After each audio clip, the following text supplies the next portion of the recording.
is just the continuing march of Michael Saylor accumulating Bitcoin, both for MicroStrategy, his company, and for himself. I loved the announcement on the quarterly shareholders meeting that Saylor will be selling, was it 5,000 shares of MicroStrategy stock every day until sometime in April to acquire more Bitcoin for his personal stash. So this is just amazing to watch year after year. His conviction is completely steady. It seems to deepen, and he's got almost 200,000 Bitcoin in MicroStrategy. What does this mean? I mean, he's front running every corporation at this point because corporations are going to put Bitcoin on their treasury balance sheets in mass in the next few years, probably. And he's spent the last 2 years front running all of that. What does this mean for the future of US corporations? He's sort of rewriting the book on how to manage a balance sheet in a US corporation. Preston, you want to take this one first? Yes, I really want to take this question because I think so many people are missing what's happening here. And let me tell you, there's one hell of a story happening here. Yeah. Him exercising these stock options and then buying Bitcoin privately with the 5,000 a day till April. That is not even a story to me. The story to me is MicroStrategy. I'm going to use the word debasing their shares outstanding by 25% over the last year. This is a highly dilutive activity for what would appear to be a common stock on the publicly traded markets.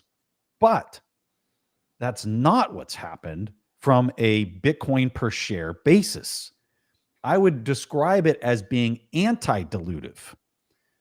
So what in the world does all that mean?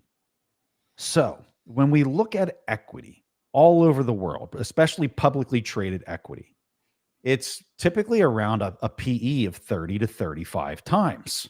Okay. That's the current market rate if you're dealing with billion-dollar enterprise in any type of developed public markets these days.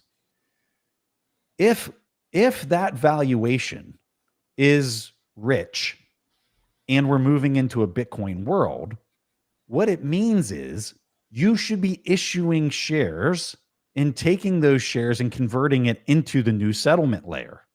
Okay. And the proof in the pudding is the performance of MicroStrategy in how much Bitcoin you hold in a per share basis over the last year. So what Michael Saylor is literally screaming to the world with his actions is not only is my MicroStrategy overvalued at whatever it is, 30 or 35 times earnings or whatever it is today, but so is your equity. And what you should be doing is selling more of this common stock at 30 or 35 times earning and converting it into Bitcoin and sticking it on your treasury.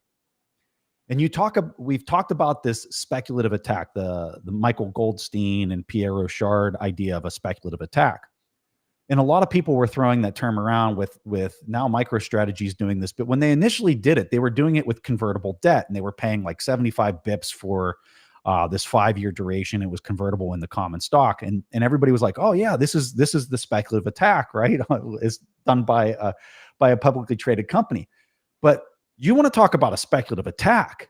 It's what he's doing right now by issuing more common stock and creating more shareholder value for shareholders by not even like having to pay interest rate. He's just doing it by issuing more common stock and then converting it into Bitcoin because the PE is grossly mispriced globally all over the planet. So what would be an appropriate PE ratio in a Bitcoin world? Well, I've said this on other shows. If it's 10 or maybe it even goes to 5 or whatever, let's just say it's 10, right? And you're at a 30.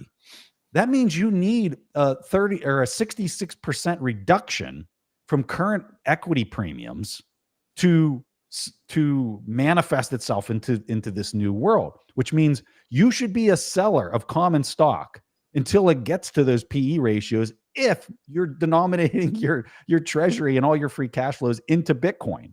For the companies that aren't doing that, it even has further the fall.